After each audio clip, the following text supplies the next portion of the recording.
تحفظ دین کا کارواں رواں دواں، علماء کا ساتھ دو آؤ سب کے سب۔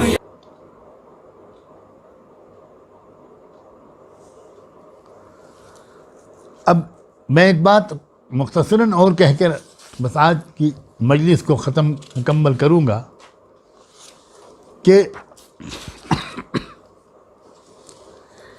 یہ دجال کو یہ ساری طاقت ملے گی کیسے؟ ہمارے عام طور پر جو لوگوں کے ذہنوں میں ہے کچھ ما وراء الفطرت، ما وراء العقل، کچھ جادو، کچھ ٹونا ٹوٹکا، کچھ منتر، اس طرح کی چیزیں ہوں۔ بے شک اس میں تو کوئی شک نہیں ہے، کئی اس کے دلائل اور قرائن ہیں کہ ان سب ذرائع کو بھی وہ استعمال کرے گا، سحر کو، سفلیات کو۔ لیکن ایک بات، ایک قدیم زمانے میں ہمارے علماء میں کیسے کیسے لوگ گزرے ہیں۔ علامہ ابن حزم بہت ہی بڑے عالم گزرے ہیں، یعنی ان کی کتابوں سے جو وسعت مطالعہ اور استدلال اور آرگومنٹ کی جو صلاحیت ان کی نظر آتی ہے وہ تو ان کو بہت ممتاز مقام پر رکھتی ہے۔ انہوں نے ایک اشارہ کیا ہے، وہ کہتے ہیں کہ دجال جو ہے وہ حیل سے کام لے گا۔ علامہ مولانا مناظر حسن گیلانی رحمۃ اللہ علیہ جو مجمع البحرین تھے، جو جدید علوم سے بھی بہت واقف تھے، اور ابتدائی زمانہ تو ان کا انہی علوم کی سیر میں گزرا ہے، اور فلسفہ اور منطق،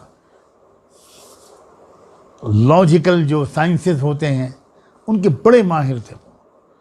بعد میں وہ دارالعلوم دیوبند پہنچے اور قرآن و حدیث کا مستند علم ہوا، ان کو حاصل ہوا، اور چونکہ صلاحیت بہت غیر معمولی تھی تو بہت بلند مقام تک پہنچنے میں کامیاب ہو گئے اللہ کی توفیق سے۔ صاحب عقل بھی تھے، صاحب علم بھی تھے، اور صاحب عشق بھی تھے۔ انہوں نے مولانا علامہ ابن حزم کی اس بات کی تشریح کرتے ہوئے لکھا ہے کہ علم الحیل نام ہی اس علم کا ہے جس میں میکینیکی طریقوں سے چیزوں پر قابو حاصل کرنے کی تدبیریں بتائی جاتی ہیں۔ اب سوچئے ذرا کہ میکینیکل طریقوں سے چیزوں کو قابو میں کرنے کی جو تدبیریں ہیں، آج کل اس کا سمجھنا عام آدمی کے لیے بھی آسان ہو گیا ہے۔ جو انفارمیشن ٹیکنالوجی ہے، جو کمپیوٹر کے سائنسز ہیں،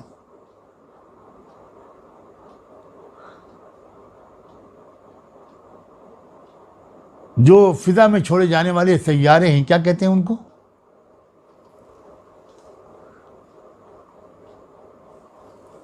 ارے بھائی جو گھومتے رہتے ہیں، جس سے موبائل کنیکٹڈ ہوتے ہیں، آپ لوگ کو اس وقت میرے ذہن میں وہ لفظ نہیں آ رہا، یہ سب کیا ہے؟ یہی میکینیکی طریقوں سے سیٹلائٹ، سیٹلائٹ۔ تو یہ جو ٹیکنالوجی ہے پوری، اسی ٹیکنالوجی کے سہارے انسان اسپیس تک جا رہا ہے، اسی ٹیکنالوجی کے سہارے وہ کلائمیٹ کو کنٹرول کر رہا ہے۔ تو یہی چیزیں ہیں، بہت ہی سوفسٹیکیٹڈ طریقوں پر یہ تیزی کے ساتھ آگے بڑھتی چلی جا رہی ہیں۔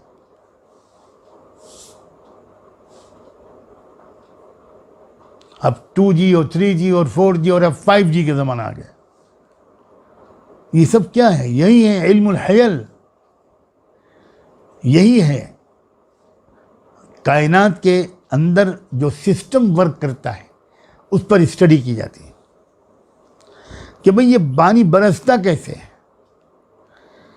اس کو سسٹم کو سمجھ کر اس کو اپنے ذرائع سے اسی سسٹم کو قابو میں کرنے کی کوشش ہوتی ہے، اور وہ بڑھتے بڑھتے اپنی جب آخری انتہا کو پہنچے گی تو جو شخصیت اس کا استعمال کرے گا، جہاں سے بیٹھ کر کرے گا، جن مقاصد کے لیے کرے گا، اس کا تذکرہ اللہ کے رسول نے ازراہ شفقت و رحمت، ہم سب کی جان ان پر قربان، اللہ ان کو ان پر ہزاروں لاکھوں درود و سلام بھیجے کہ انہوں نے ہم کو سب کچھ پہلے سے بتا دیا ہے، اور اب ہم اس دور میں ہیں کہ بڑی تیزی کے ساتھ وہ ساری چیزیں سامنے آتی چلی آ رہی۔ انہوں نے بتایا تھا کہ دجال کا یہود سے خاص تعلق ہوگا، یہودیوں سے خاص تعلق ہوگا، صہیونیوں سے۔ انہوں نے تو علامت بتائی کہ بال بھی وہ اپنے اس کے جو وہ ہوں گے سر کے، وہ اس طرح کے ہوں گے جس طرح کے یہودی رکھتے ہیں۔ اور آج کل جس طرح کا نوجوانوں میں بال کاٹنے کا فیشن ہو رہا ہے کہ چاروں طرف سے وہ بال کاٹ دیتے ہیں، بیچ میں گچھا رکھا رہتا ہے، یہ بہت ملتا جلتا ہے غالباً اس طریقے کے بالوں سے جس طریقے کے بال دجال کے ہوں گے۔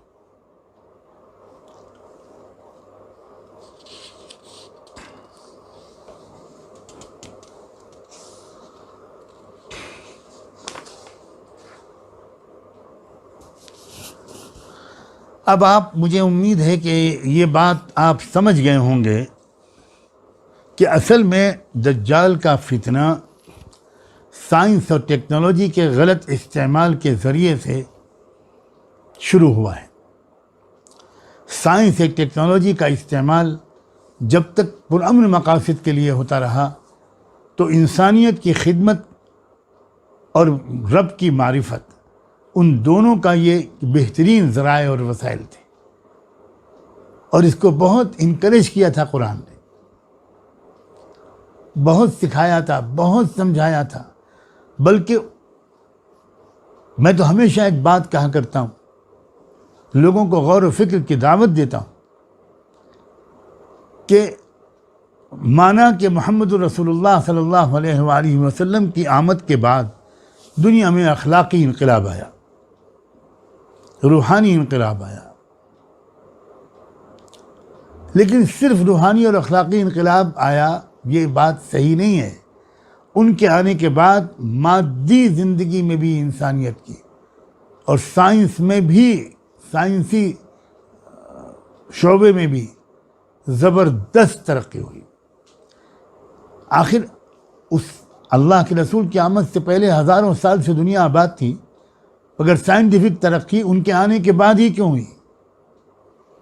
اس کی ایک بہت بنیادی وجہ یہ ہے کہ اللہ کے رسول صلی اللہ علیہ وسلم کی دعوت توحید کے ذریعے پوری دنیا کے انسانوں نے اپنے آپ کو پہچانا، انسان نے اپنے مقام کو پہچانا۔ انسان کو پہلی بار یہ بات عالمی سطح پر اس طرح اس کے ذہن و دماغ میں آئی کہ میں دنیا میں سب سے بڑا ہوں اور یہ پوری دنیا میرے لیے بنائی گئی، ورنہ اس سے پہلے انسان تو اپنے آپ کو سب سے چھوٹا اور ہر دوسری چیز کو اپنے سے بڑا اور ہر ایک کے سامنے ڈرا سہما ہاتھ جوڑے کھڑا ہوا نظر آتا تھا۔ انسان ڈرتا تھا پہاڑوں سے، دریاؤں سے، جانوروں سے، آسمان و زمین اور ستاروں اور سورج سے، چاند سے، چھوٹے چھوٹے کیڑے مکوڑوں کی کس کی پوجا ہوتی۔ انسان کبھی لوہے کے سامنے سر جھکا کے کھڑا ہو جاتا، کبھی گنگا جمنا کے سامنے سر جھکا کے کھڑا ہو جاتا۔ یہ انسان کی درگت بنی ہوئی تھی۔